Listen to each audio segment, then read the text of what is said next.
Okay, the Nuge re-signs in Edmonton. A lot of people wondering would they get it done. There were some pretty high numbers being reported. How did they figure it out? Well, they gave him an 8-year deal, a full no-move clause. The cap hit, I don't think is that bad, $5.125 million. There's some signing bonuses in the last 4 years, none in the first 4, so you could probably trade him if you try hard enough. Not a bad deal. Even though this adds to the list of players that in 5-6 years, the league is going to be flooded with just garbage deals. That there will probably be some sort of compliance buyouts at the end of that, or not. But no, the Oilers, they keep an important player for not a terrible number. I'm more than okay. Like, I think with this deal, I think Ryan Nugent-Hopkins was an important piece of this team. He's not Connor McDavid or Leon Draisaitl, sorry, but he is Ryan Nugent-Hopkins, and he is, I would say he's a second line guy. Like, I think that's more than fair. And hopefully by the end of this deal, when he's in his mid-30s, the cap is up and there could be a trade or something, or he could be a third line guy making $5 million, and that might not even be a big deal. But it's the NHL, and the salary cap doesn't move apparently anymore because whatever.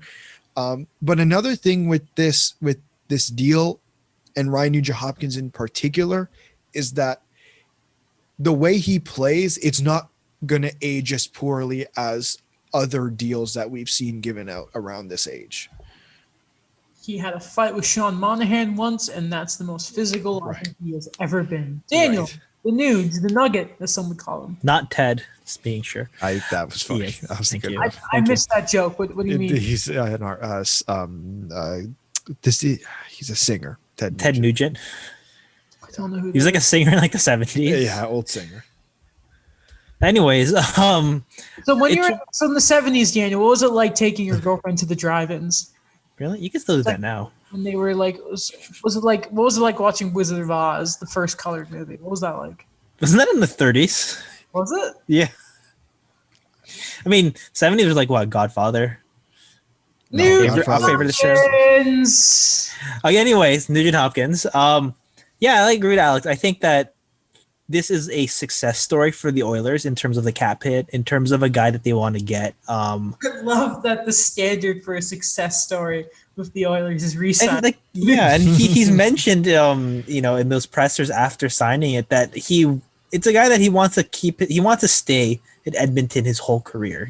I know a lot of guys say that, but he really kind of showed with taking a bit of a slight discount on that yearly cap hit. And it's a guy that, for all that there's been, looking back on 2011 in that draft, I know that hindsight is 2020, but I think he's kind of owned up to it, that he knew that he's not the best player in that draft, and even though he went first overall, and he's really accepted that with the Oilers, and that's been amazing for them because, yeah, you get a second line center out of it, but it's a guy that he's just bought into the system so well, and that's something that I think is an example of what Edmonton can do going forward when they keep trying to, work up a successful roster around McDavid and Draisaitl.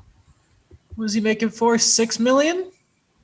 Helps going towards signing Larson or Barry if they choose to do that.